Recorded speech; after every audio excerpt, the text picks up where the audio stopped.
মুলাদি পৌরসভার ৮ নম্বর ওয়ার্ডের থানা রোডের বিলাসবহুল এই বাড়িটি সম্প্রতি ছাগলকাণ্ডে আলোচিত জাতীয় রাজস্ব বোর্ডের কর্মকর্তা মতিউর রহমানের ছোট ভাই কাইয়ুম হাওলাদারের। ২ বছর আগে নিলামে প্রায় ২ কোটি টাকার বেশি দামে বাড়িটি কিনে নেন তিনি।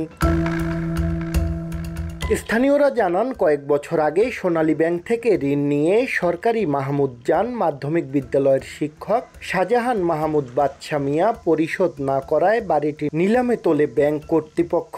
বাড়িটি কাইয়ুম হাওলাদার কিনলেও কেউ থাকেন না। ব্যাংকে জানছিলাম যে ১ কোটি টাকার উপরে লোন ছিল, ব্যাংক সোনালী ব্যাংক থেকে নিলাম হয়েছে, কয়েকবার এজিএমআর ছিল সোনালী ব্যাংকে। ২ বছর আগে মতিউর রহমানের ভাই কাইয়ুম হাওলাদার এটা ক্রয় করছে ১ কোটি সামথিং। কাজিরচর ইউনিয়নের বাহাদুরপুর গ্রামের সাবেক চেয়ারম্যান ও ইউনিয়ন বিএনপির সহসভাপতি আব্দুল হাকিম হাওলাদারের ৩ ছেলে ও ২ মেয়ের মধ্যে মতিউর রহমান সবার বড়। তার মেজ ভাই কাইয়ুম হাওলাদার ব্যবসা করেন। সবার ছোট নূর ইসলাম হাওলাদার বাড়ি থেকে সবকিছু দেখাশোনা করেন। এখন জন্ম সনদ দিয়ে খোলো বিকাশ স্টুডেন্ট অ্যাকাউন্ট, নিজের বিকাশ নিজে কর।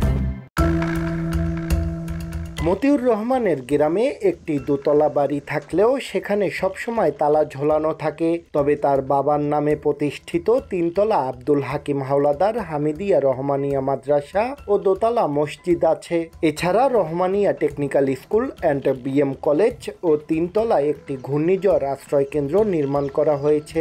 এসব প্রতিষ্ঠান পরিচালনার জন্য গড়ে তোলা হয়েছে হাওলাদার ফাউন্ডেশন নামের একটি তহবিল, যার পরিচালনার দায়িত্বে আছেন মতিউর রহমানের চাচাতো ভাইয়েরা।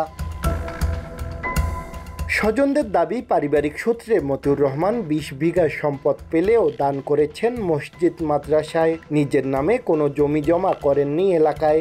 স্ত্রী সন্তান নিয়ে বাড়িতে তেমন আসেন না। সবশেষ ২০১৮ সালে মতিউর রহমানের বাবা আব্দুল হাকিম হাওলাদারের মৃত্যুর খবরে তিনি বাড়ি এসেছিলেন।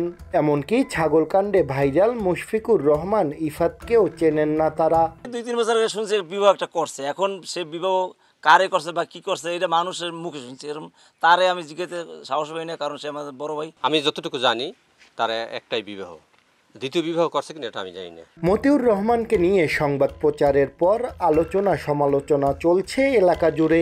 স্থানীয়রা জানান, মতিউরের যেসব অবৈধ সম্পদের খবর পত্রপত্রিকায় প্রকাশিত হয়েছে তার সঙ্গে তুলনা করলে অবশ্য তার গ্রামের বাড়িতে তেমন কিছুই করেননি তিনি। যেটুকু সম্পদ আছে তা করেছেন মতিউরের ভাইয়েরা। তবে কয়েক বছর আগে থেকে দ্বিতীয় বিয়ের গুঞ্জন উঠেছিল এলাকা জুড়ে। তার বাচ্চা কাচ্চা আমরা ভালোভাবে চিনিও না, এলাকায় খুব কম আসে, সে নিজেই এলাকায় কম আসে। ঢাকা বিশ্ববিদ্যালয় থেকে ফিন্যান্সে অনার্স মাস্টার্স এবং MBA করা মতিউর রহমানের কর্মজীবন শুরু হয় পল্লী কর্মসহায়ক ফাউন্ডেশনে। ১৯৯০ থেকে ১৯৯৩ পর্যন্ত কাজ করেন সেখানে।